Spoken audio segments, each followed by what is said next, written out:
Si vous êtes nouveau sur la chaîne, n'oubliez surtout pas de vous abonner, de partager et de liker la vidéo. On commence. Francis Ngannou a une histoire incroyable, depuis qu'il a creusé du sable au Cameroun, jusqu'à son départ pour la France.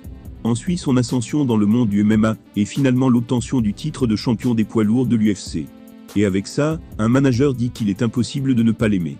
Ali Abdelaziz, un entraîneur de renom, qui gère une tonne de combattants, comme Kamaru Usman et Khabib Nurmagomedov, a donné son avis sur le Camerounais. Il dit que l'histoire de Ngannou est incroyable. Il considère également que le champion des poids lourds est l'une des personnes les plus gentilles du sport. Ainsi, selon lui, il est impossible de ne pas l'aimer. Cependant, même avec le pouvoir monstrueux de Ngannou et son histoire incroyable, il est dans un différend contractuel avec Dana White et l'UFC. Le président de la fédération n'a même pas enroulé la ceinture autour de sa taille à l'UFC 270.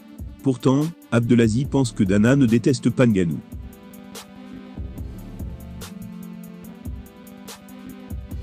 Il a déclaré, si vous regardez son histoire, vous avez un gars qui est venu du Cameroun. Il a traversé la moitié de l'Afrique pour arriver au Maroc. Une fois là-bas, il a pris un bateau.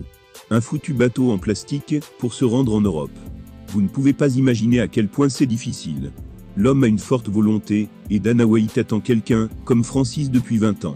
Tout ce récit selon lequel Dana n'aime pas Francis ou le déteste, je pense que c'est faux.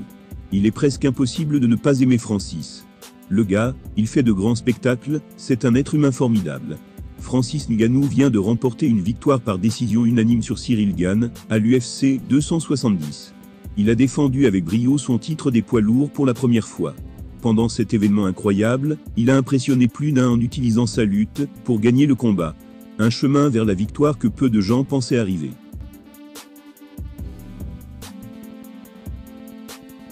Avec la victoire, il lui reste maintenant un combat sur son contrat, où il peut attendre jusqu'à la fin décembre.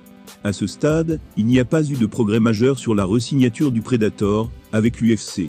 Malgré l'arrêt, Abdelaziz pense que White ne déteste pas Ngannou, comme beaucoup le pensent.